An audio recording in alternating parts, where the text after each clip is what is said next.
Depression is slowly dismantling your life, and you don't even realize you're holding the hammer. You're the one doing the demolition work. If you've ever wondered why your days feel heavier than they should, or why motivation vanishes the moment you try to reach for action, then this conversation is built for you.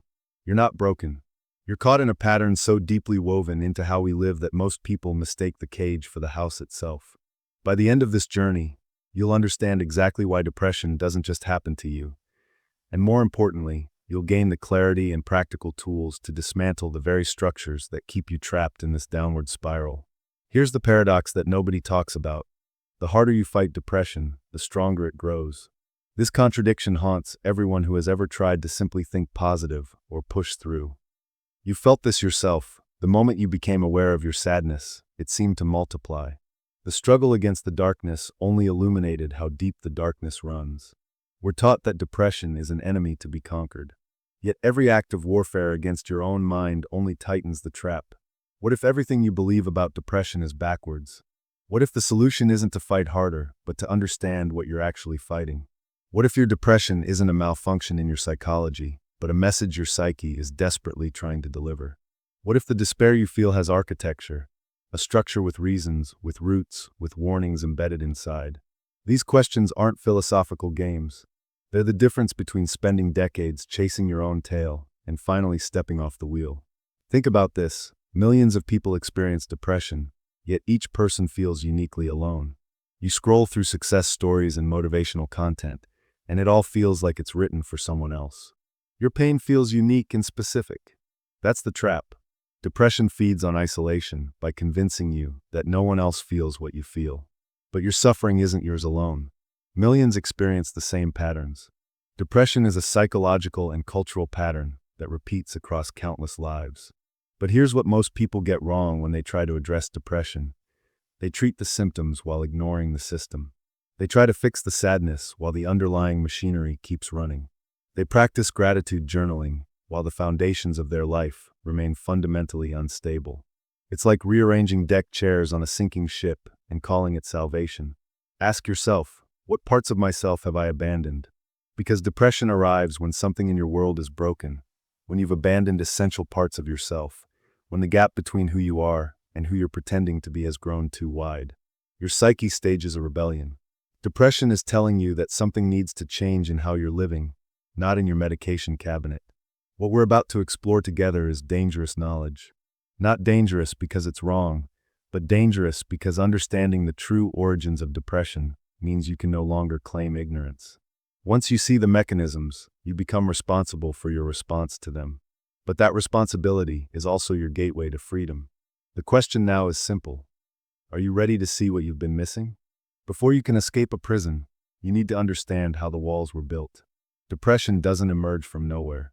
It grows in the space between who you are and who you're allowed to be. It flourishes in the gap between your authentic self and the self you've constructed to survive in this world. Carl Jung, one of the most penetrating minds in psychology, understood something that modern medicine often misses. Depression is frequently the shadow self knocking on your door. Jung spoke of the shadow, those parts of yourself you've rejected or buried because they didn't fit the image you needed to present. Your anger, your ambition, and your hunger to be seen. These aspects get shoved into the basement of your psyche, and from that basement, they don't disappear. They accumulate power. Eventually, they stage a rebellion that manifests as a crushing heaviness pressing down on your entire existence. This is crucial. The depression you feel isn't random biochemical chaos. It's your unconscious mind communicating in the only language that forces you to listen. Your psyche is screaming because something has been ignored for too long. Think about your childhood. What messages did you receive about emotions? Which parts of yourself were you allowed to show, and which parts were you forced to hide? A child told that sadness is weakness grows into a fragmented adult. A child told that needing anything is shameful learns to hate their own needs. These childhood lessons shape everything: how you respond to stress, how you handle emotion, and how you treat yourself. These aren't minor psychological inconveniences. These are the foundational blueprints that shape how your nervous system responds to stress, how you process emotion, and how you relate to yourself. When you carry these broken pieces into adulthood, your mind begins to break under the strain. Jung called this psychic tension. the exhausting work of holding together two opposite versions of yourself at the same time. Depression is what happens when this tension becomes unbearable. But there's a deeper layer still. Society itself is built on a structure that generates depression. You are taught that your worth comes from achievements, possessions, and other people's approval. The culture constantly tells you that you're only valuable if you succeed and appear fine. This teaches you to ignore your own voice, your own instincts, and your own truth. You become disconnected from who you actually are. Jung warned about this specifically.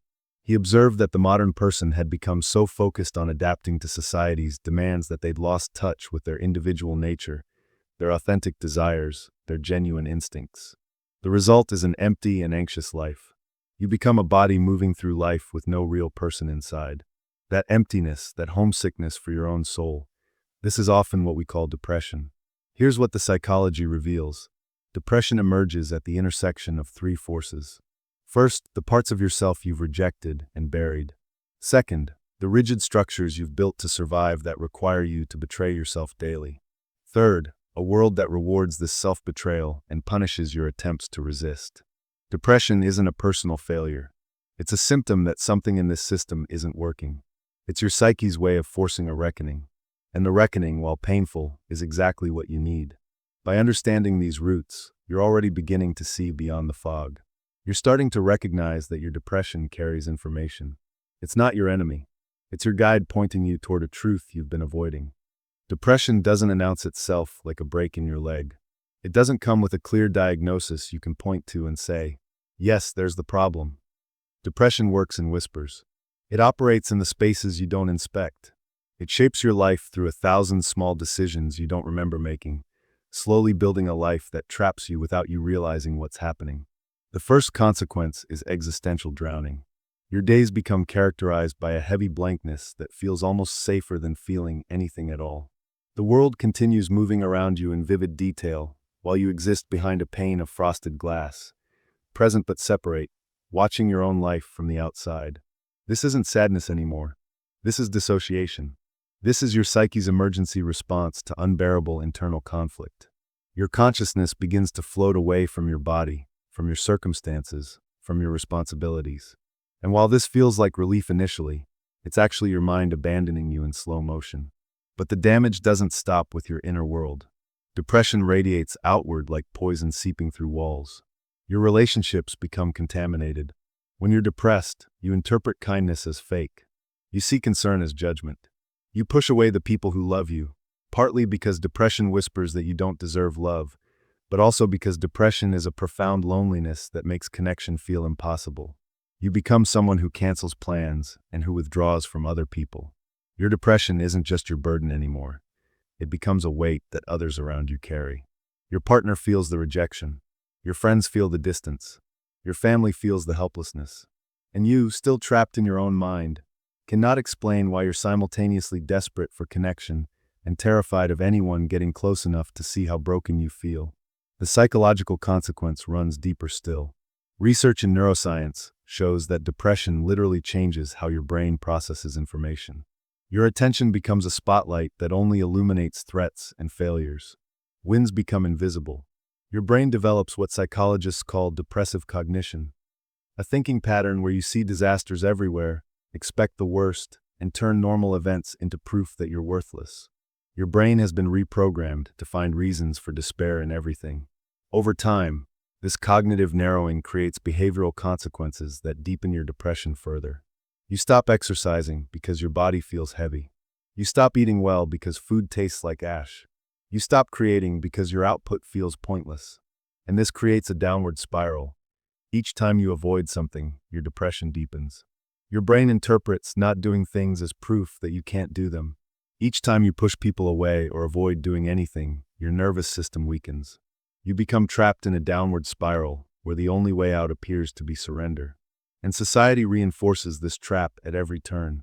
Our culture has constructed a mythology around constant positivity and self-improvement that makes depression feel like a personal character flaw, rather than what it actually is, a signal that something fundamental needs to change. When you're depressed and someone tells you to just be grateful, or focus on what you have, or think yourself out of this, they're not helping. They're adding shame on top of despair. They're suggesting that your suffering is optional, that you're simply not trying hard enough. This cultural gaslighting makes depression even more isolating, because now you carry not just the depression itself, but also the conviction that you're failing in your response to depression. The neuroscience is clear. Depression is partially a biological reality. But the culture in which you're depressed determines how that depression develops, intensifies, and either resolves or calcifies into a permanent feature of your landscape. When we tell depressed people to pull themselves up by their bootstraps, we're not offering wisdom. We're perpetuating the very structures that generated the depression in the first place. And this is where the urgency becomes undeniable. You cannot stay on this path. The longer you remain trapped in depressive patterns, the more these neural pathways entrench themselves. The more you withdraw, the more connection feels impossible. The more you avoid, the more your world shrinks. The more you internalize the shame, the more real it feels. Time is not your ally here. Doing nothing is not rest. It's a slow erosion of your own future. You need to break this cycle, not by fighting harder against the depression, but by understanding how to fundamentally break the mechanisms that keep you trapped. Everything you've been taught about breaking free from depression is wrong. You've been told to think positive. You've been told to meditate harder. You've been told to exercise more, sleep better, and set better goals. And when none of these work, you've internalized the conclusion that you're fundamentally broken. But you're not broken. You've just been given the wrong map. The rebellion begins with this radical realization. You must stop trying to be better. You must stop trying to fix yourself. You must stop fighting against the depression and turn toward what it's trying to tell you. This sounds passive. It sounds like surrender, but it's actually the most powerful stance you can take. When you stop fighting depression and get curious about what it's signaling, everything shifts. Your depression isn't a malfunction. It's communication. What is it saying? That you've betrayed yourself? That you're living a life built on someone else's values? That you've abandoned essential parts of who you are? That you're isolated from your own authentic desire? These are not problems to suppress. These are problems to address directly. The first practical rebellion is radical honesty. This means being truly alone with yourself, no scrolling, no distractions, and asking the questions you've been avoiding. What am I pretending to want that I don't actually want? What am I pretending to be that I'm not? Who would I become if no one was watching? What did I love before the world told me I should love something else? These questions are uncomfortable. They threaten the carefully constructed identity you've built. But discomfort is the price of rebirth. Jung himself emphasized this necessity. He spoke about the individuation process, the psychological journey toward becoming who you actually are, rather than who you think you should be. This isn't selfish, but essential. When you live as a false self, depression is the natural result. Your psyche cannot sustain a lie indefinitely. It will rebel through symptoms until you listen. The second rebellion is reconnection of rejected parts. Remember those aspects of yourself you buried, your anger, your wildness, your need, and your rage. These aren't demons. These are vital forces that have been demonized. Depression often intensifies because these powerful energies have nowhere to go. They get turned inward, becoming self-hatred and despair. The path forward requires bringing these parts back into consciousness, examining them without shame, and integrating them into who you are. You need your anger. You need your wildness. Not the destructive versions society claims they become, but the authentic, vital versions that make you fully human. The third rebellion is structural transformation. If your depression exists because you're living a life that contradicts your actual nature, then you need to change your life. This might mean ending relationships that have become prisons. It might mean leaving a career that was never yours to begin with. It might mean moving to a place that feels alive to you. It might mean making choices that other people don't understand. The people who benefited from your self-betrayal will resist this change. But their comfort is not your responsibility. Your life is your responsibility. This requires courage that you might not feel you have. So find it elsewhere. Find it in people who have done this before. Find it in the lives of people who chose authenticity over acceptance. Find it in the stories of those who walked away from everything to become themselves. Find it in the realization that continuing on your current path is a slow death, while choosing authenticity is a rebirth, however painful the labor. The fourth rebellion is applied action. Depression keeps you disconnected from your body. Your body becomes a prison you occupy. So you must reclaim your body through movement, through sensation, through presence. This isn't about exercise for optimization. This is about moving your body in ways that feel alive to you. dancing, running, creating, or building. Whatever action returns you to the reality that you are a living, powerful being. When you are reconnecting with your body, it is one of the most direct paths back to yourself. The fifth rebellion is radical community. Depression thrives in isolation. The lie that your suffering is uniquely yours, that no one could possibly understand, that you're alone in this lie must be shattered. You need to risk vulnerability with at least one person. You need to speak your truth out loud to another human being and discover that you survived the telling. You need to receive support without collapsing into shame. You need to understand that your struggle is human and that you don't have to carry it alone. Here's what happens when you practice these rebellions. Your depression doesn't disappear immediately, but its nature changes. It stops being a heavy burden and becomes a compass pointing you toward authenticity. It becomes information rather than a life sentence. And from that shift, everything becomes possible. You're no longer fighting yourself. You're finally on your own side. You've been operating under a fundamental misunderstanding your entire life. You believed that depression was something that happened to you, an illness, a random malfunction in your biochemistry. You've searched for the cure outside yourself because you genuinely believed the problem was external or beyond your control. But here's the truth that changes everything. Your depression has been trying to save your life. This is not spiritual bypass. This is literal psychological reality. Depression arrives when you stray so far from your authentic self that your psyche stages an intervention. It's the most honest communication your unconscious mind can send when every other signal has been ignored. The burden and despair don't mean you're broken, they're symptoms of profound misalignment. Your depression is your soul refusing to cooperate with a lie anymore. It's your true self launching a rebellion against your false self, and the battle between them creates the agony you feel.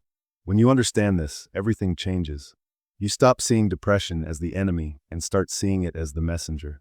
And the moment you stop fighting the messenger, you can finally hear the message. What has your depression been trying to tell you? That you're living someone else's life. That you've abandoned your own desires for borrowed goals. That you're participating in a system that requires self-betrayal. That you're isolated from your authentic community. That parts of yourself have been exiled and are demanding reintegration. The deepest paradox is this. The thing you feared most, the descent into depression, is actually the pathway to freedom. The pain you're feeling is the price of becoming who you actually are.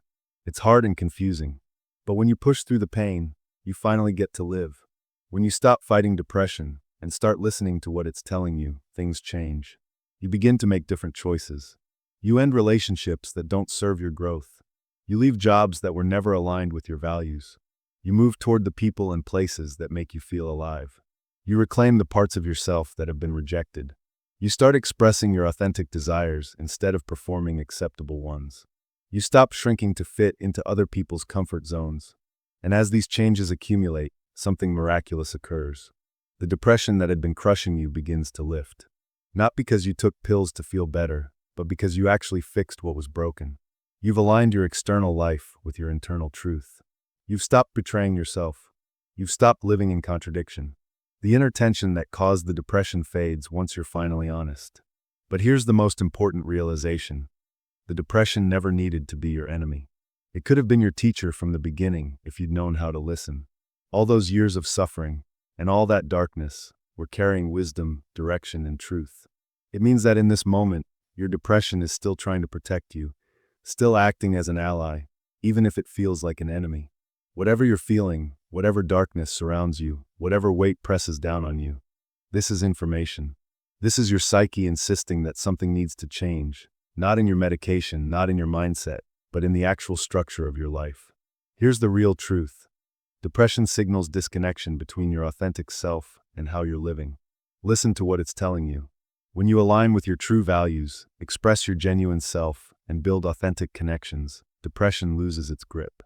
The real shift isn't eliminating difficulty, but facing it as your true self. Depression becomes a compass pointing toward who you're meant to become. The question transforms from how do I escape this, to who am I actually meant to be?